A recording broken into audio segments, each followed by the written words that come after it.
It takes guts and skill. Ben has to find and plug the hole so they can replace a worn fitting from the inside. He'll have to move fast. The salty water of the Bering Sea can actually dip below freezing.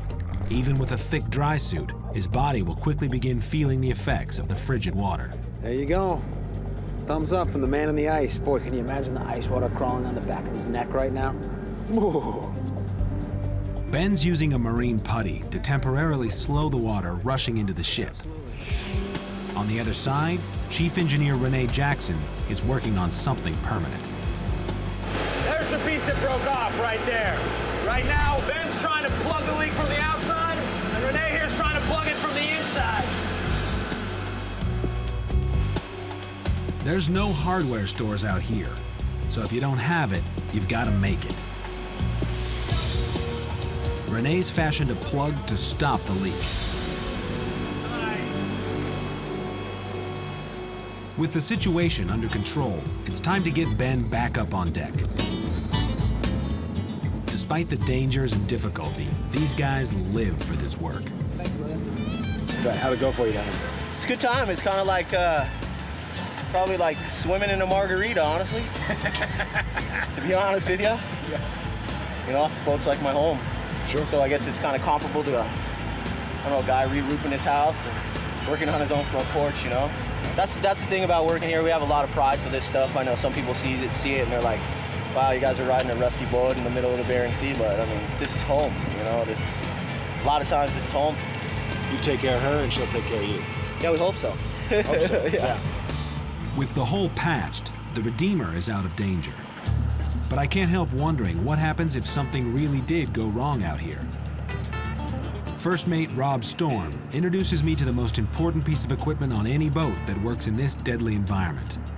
Right, so you only pull this out as a last case scenario. Yes, and in fact, I just heard from the engineer that we've just hit a big iceberg and the boat is starting to go down. Get out. No, it's true. It just came out of nowhere, and we're the only two left on the boat, and you got to make sure you get this on as quickly as you can. So, Okay. just go to town.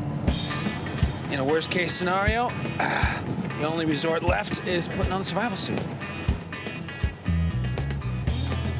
So we're sinking now.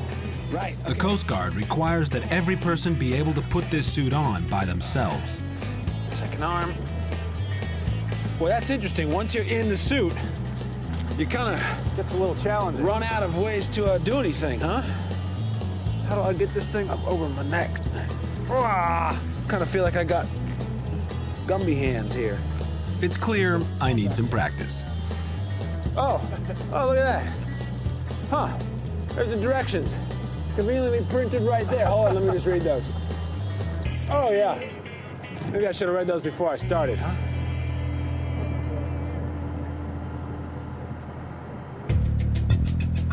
The Magone crew doesn't consider the work they do extraordinary. But most people don't carry a survival suit on their commute to the office. Tell me how it is.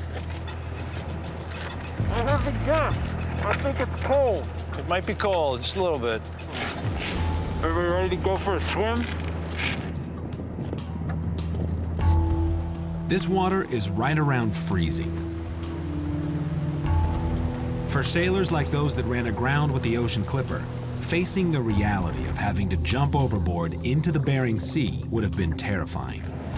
You know, I had to put on this suit with all the time in the world and jump into this water in a completely controlled situation. I can't imagine what the guys on that boat had to go through as it was coming up on the rocks. Terrifying.